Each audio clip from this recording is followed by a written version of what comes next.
যেভাবে লিখছেন সেভাবেই পড়ছি। হ্যালো রাসেল ভাই, আমার নাম অর্ণা, আমার বাসা ময়মনসিংহে।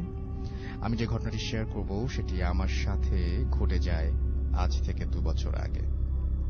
আমার এক বন্ধু চাকরির সুবাদে বান্দরবন থাকত।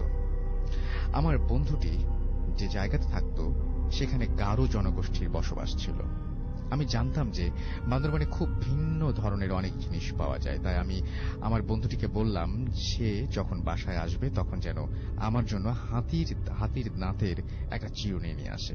যথাসময় সে আমাকে চিরুনি এনে দেয়।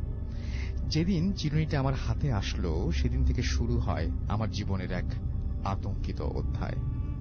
আমি একদিন রাতে ড্রেসিং টেবিলের সামনে বসে চিরুনিটা দিয়ে প্রথম চুল স্পর্শ করলাম। আমি যখন চিরুনিটা মাথায় স্পর্শ করলাম তখন হঠাৎ মাথাটা কেমন যেন ভারী ভারী লাগছিল।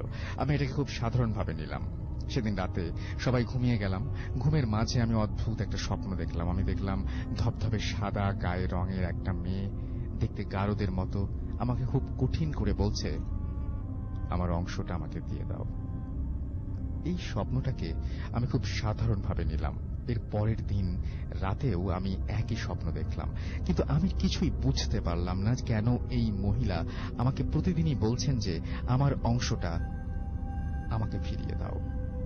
কিছুই বুঝতে পারলাম না যে কেন এই মহিলা প্রতিদিনই একই কথা বলছেন। আমার স্বপ্নটা আমার পরিবারের সাথে শেয়ার করলাম, কিন্তু কেউ বিষয়টাকে তেমন বেশি গুরুত্ব দিল না। তৃতীয় দিন আমি আবার স্বপ্নটা দেখলাম এবং আমি দেখলাম যে আমাকে সেই মহিলা আবারও বলছেন, আমার অংশটা ফিরিয়ে না দিলে তোমার ক্ষতি হবে।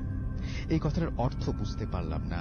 আমার কিছু করার ছিল না। যাই হোক, এভাবে আমার রাত কাটছিল অস্বস্তির ভেতর দিয়ে। আমি লক্ষ্য করলাম আমার মাথার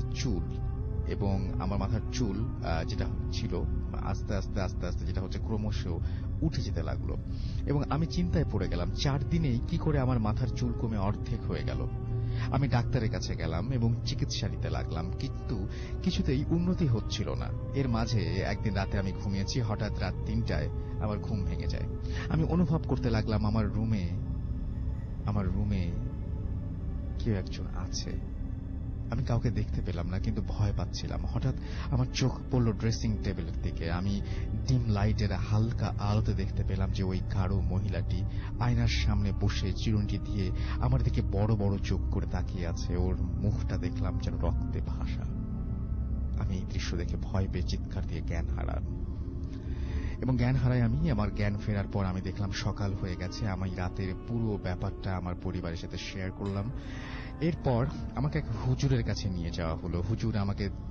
আমি হুজুরকে সব ঘটনা খুলে বললাম। হুজুর আমাকে কিছু তাবিজ দিলেন, আর রাতের বেলা আয়নার সামনে সেই চিরুনিটা নিয়ে ওই মহিলাকে দেখতে পেয়ে আমার আর বুঝতে বাকি রইল না যে মহিলাটি আমাকে কি ফিরিয়ে দিতে বলছিলেন।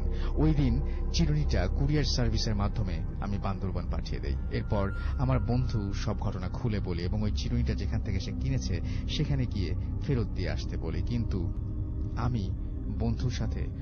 আমার বন্ধুর সাথে অদ্ভুত একটা ঘটনা ঘটে যায়।